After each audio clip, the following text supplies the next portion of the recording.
Hello there. I want to talk to you about irritation. Irritation as an innovation killer.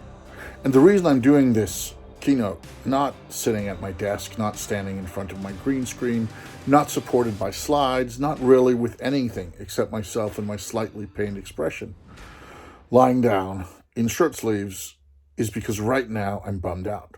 I just recorded a 20-minute keynote on some technical stuff and giving some backstage access and showing off some ways I do things upon request from some people who watched some of my keynotes and said, Klaus, can't you show us this? Or it would be cool if you could do this. And I was really happy doing that. I was highly energetic. I was focused. It was fun. I was looking forward to it. I just finished and I was going to upload it. And then I realized as I do the basic editing that something went wrong. Something was wrong. The sound was great. The sound was perfect, but like the movements were choppy and it wasn't synchronized with the voice, wasn't synchronized with lip movements. It was terrible. Parts of it were good, half of it or so, but the other half was just unwatchable. It's just sad. And then I thought, okay, not only do I not have time to do it over, but I also am way too annoyed for that. And then it hit me.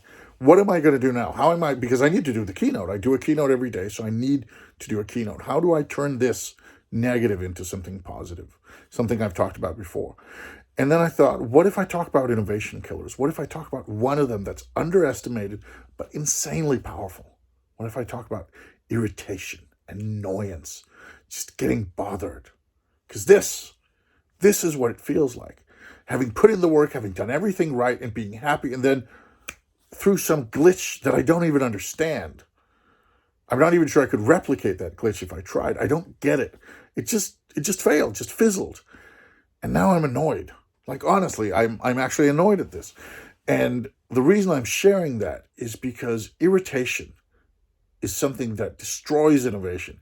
It's something that kills off innovation projects, and it does it in a very, very subtle and kind of discreet way, because people never say, oh, the reason we didn't use the new system was because I just got annoyed. Well, sometimes they do, but it's rare.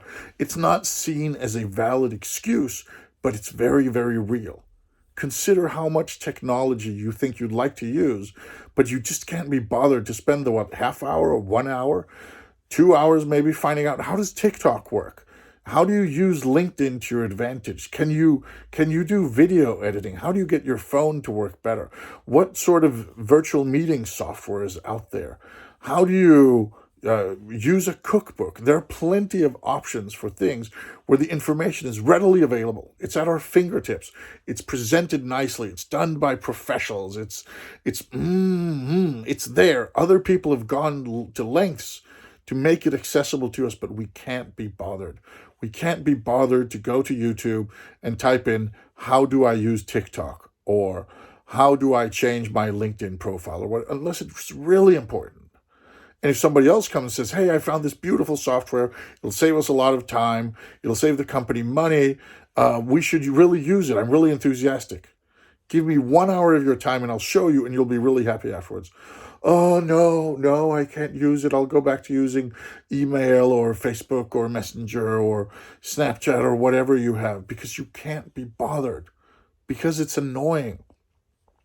Think of the times when you, or maybe it's somebody you know, maybe you're a superhuman. That's also an option. So this is not resonating with you at all, but maybe there's somebody you know where whenever they get something that's new, it needs to function perfectly from day one, or they'll just, oh, it didn't work.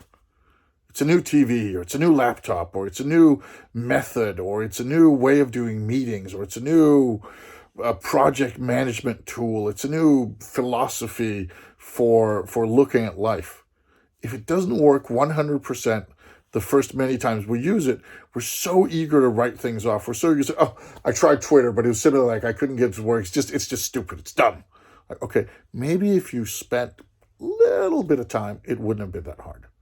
Maybe the other things you know, like riding a bike and doing your taxes and having a conversation with other people, maybe you forget that you were trained in that and you took you time to learn.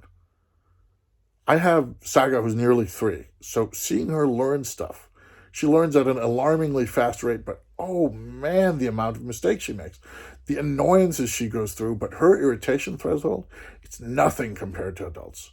She will keep on doing and doing and trying and doing and attempting and tweaking and doing until she learns or she gives up. She'll get mad. She gets crazy mad. She has a wild temper. But she doesn't give up. She doesn't just get annoyed and write it off and say, oh, okay, sitting on a chair. Not going to learn that. Oh, it didn't work the first 3 times? Not going to learn it. Oh, it's also just, who needs chairs anyway? Kids don't work like that. They persevere. They keep going. And that's why they're just sponges soaking up information, soaking up knowledge and new skills. Where us adults, somebody comes with something and says, here, it's gift wrapped. It's for you. Use it. Do it. And then at the slightest hint of failure, at the slightest hint of imperfection, we write it off. I'm glad that I've gotten to that. This is now my keynote number 31. So I know that the software works. I know that the setup works. I know that things are fine. It was just this time it just didn't work. And I still get annoyed. But imagine this was the first time somebody had convinced me. Maybe it was a boss, maybe it was a colleague, maybe it was a friend who convinced me that I should do this.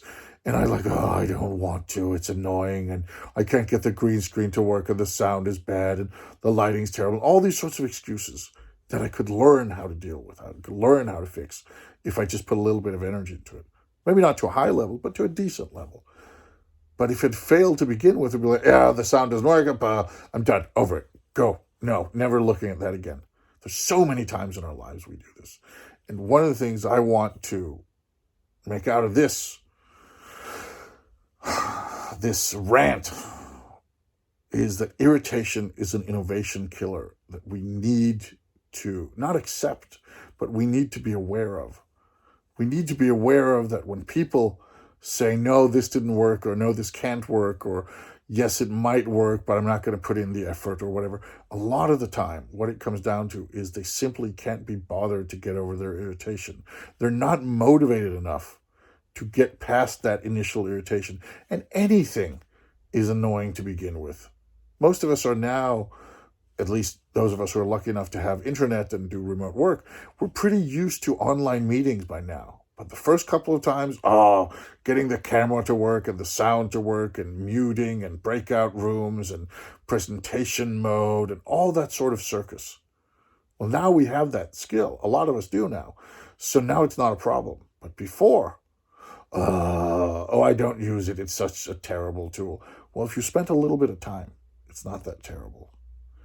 And for those of you out there who are trying to get others join your innovation journey, or trying to innovate on behalf of others or with others, remember that if you can't deal with that irritation, if you can't find ways of solving it, it is going to kill your project. And then people will come up with reasons for why, even though what really killed it was irritation. They'll justify it with all sorts of other stuff. They'll take anything they can find out, but at its core is annoyance at irritation. That's not what kills all innovation projects, by no means, but it kills off a surprising amount compared to how we talk about it, to what we believe, what we kind of generally accept. And now, well, I managed to do a keynote anyway. I managed to do one that I think makes sense.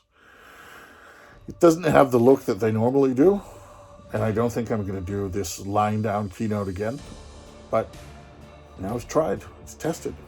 And I'm also feeling slightly less annoyed. So thank you for that. Thank you for listening. Thank you for helping me get out of my state of annoyance.